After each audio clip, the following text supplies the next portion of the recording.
The Wuhan virus and zero COVID have brought economic activity to a grinding halt. Why is China one of the most impactful states in the world falling short of its potential? Is it because of its inadequate resources or a lack of knowledge of contemporary economics? Could it be that China isn't achieving its full potential because of something else entirely? The Chinese economy is in a state of flux. For years, the country's been on an upward trajectory, but now it appears that things may be starting to change. The current situation is reminiscent of the early 1990s when the Japanese economy began to unravel. Could China be next?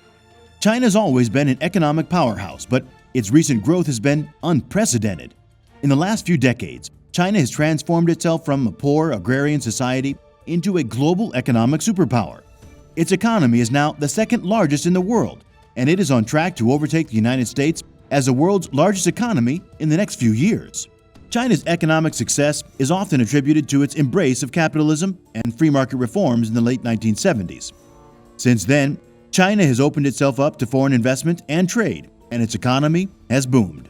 Today, China is a leading exporter of goods and services, and its citizens have seen their standard of living improved drastically. However, China's economic success is not without its challenges. The country faces significant environmental problems due to its rapid industrialization, and its income inequality is among the highest in the world. Additionally, China's economy is highly dependent on exports and could be vulnerable to a slowdown in global demand. As of late, China's economy has been in a state of decline. This is due in large part to the country's over-reliance on exports, which has led to a decrease in demand from abroad. Additionally, China's domestic market has been struggling as well. The country's housing market has been in a bubble for some time, and this has led to a decrease in purchasing power for many individuals. As a result, the Chinese economy is currently facing a number of challenges. Growth has slowed in recent years as a result of structural constraints such as declining labor force growth, minimizing returns on investment, and slowing economic growth. The challenge for the future, while addressing China's previous developmental path's social and environmental legacies. GDP growth in China is expected to slow sharply to 2.8% in 2022, down from 8.1% in 2021. Economic growth has been hampered by widespread Omicron outbreaks and extreme weather. And above all, the mortgage crisis in such a difficult situation is the cherry on top. The Chinese real estate market is responsible for roughly 25% of the GDP. Analysts widely suspected that this made the sector too large to fail. They may soon be proven incorrect. The property market has shrunk by up to 7% year on year, making real estate a substantial drag on the Chinese economy. Following the struggles of Evergrande, China's second-largest property developer, late last year, more real estate industries have been swallowed by their rapidly increasing debt. In 2020, more than 90% of real estate sales in China were off-plan, but only 60% of those were actually completed. Mortgage holders, primarily from the middle class, are beginning to complain. Furthermore, the real estate market is not suffering as a result of financial stress on homeowners. Rather, it is the developers who are suffering. Moreover, the property market in China has been booming in recent years, with prices rising by as much as 20% per year in some cities. However, this growth is now starting to stall, and prices are beginning to fall in many parts of the country. This is causing serious problems for developers and investors who have bet big on the continued growth of the market. China's growth model has run its course, says Chen Jiwu, a finance professor at the University of Hong Kong. He adds that in recent years, Beijing has attempted to stretch the booms in real estate and infrastructure in order to extend investment-led growth.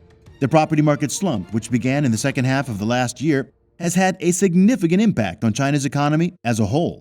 In terms of human health, the COVID-0 recession was an acute condition, whereas the property market failings are chronic. To recover from the severe economic downturn caused by COVID-19, the Chinese government enacted a financial package in the quarter that ended June 30th that pulled out all the financial and monetary stops. But this resulted in a renewed property bubble in the summer.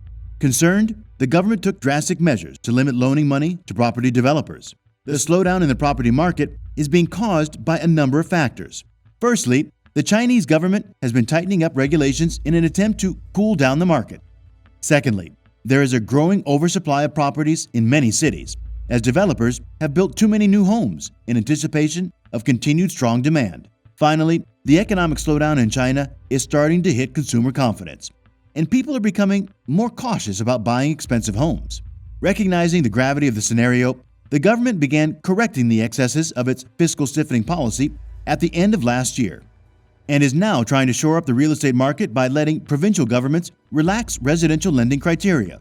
Residential property sales fell 26.6% in aspects of surface area and 31.8% in financial worth in the first half of 2022, compared to the same period the previous year. In terms of floor area, new construction approvals were down 35.4%, while land purchases were down 48.3%. The consequences of the property market decline are significant, with the market accounting for 1/4 of China's economic growth.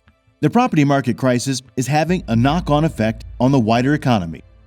Developers are cutting back on investment and construction activity, which is hitting growth and jobs. The slowdown is also starting to affect consumer spending, as people put off big-ticket purchases such as cars and appliances. The mortgage crisis in China has led to a number of other economic crises, including a stock market crash, a currency devaluation, and a banking crisis.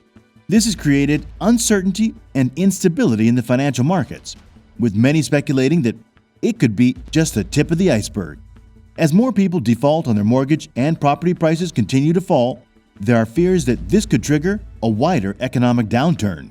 Other reasons for the downfall of China include the country's high levels of debt, its reliance on exports, and its declining workforce. China's high levels of debt are of major concern for economists. The country's government, companies, and households have all been borrowing heavily in recent years. This has helped to fuel economic growth, but it has also left the economy vulnerable to a sharp slowdown if borrowers start defaulting on their loans. China's reliance on exports is another weakness. The country relies heavily on other countries buying its products, and this demand can be volatile. For example, China's exports fell sharply during the global financial crisis in 2008. If global demand for Chinese products weakens, it could cause a sharp slowdown in the Chinese economy.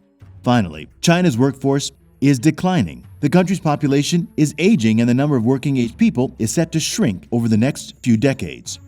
This will make it harder for the economy to grow, as there will be fewer people available to work and produce goods and services. As the world's second-largest economy, China has long been a source of growth and prosperity for countries around the globe. But now, many are worried that China's economy is on the brink of collapse.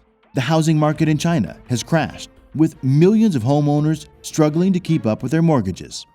The yuan is also falling, losing value against the dollar and other currencies. Despite these setbacks, many experts believe that China's economy will continue to grow in the long term. Some point to China's growing middle class as a sign of hope, while others argue that China still has vast natural resources and high levels of innovation that will help it rebound. So while it may be over for China, there is still hope that this economic superpower will bounce back and continue to thrive in the years to come.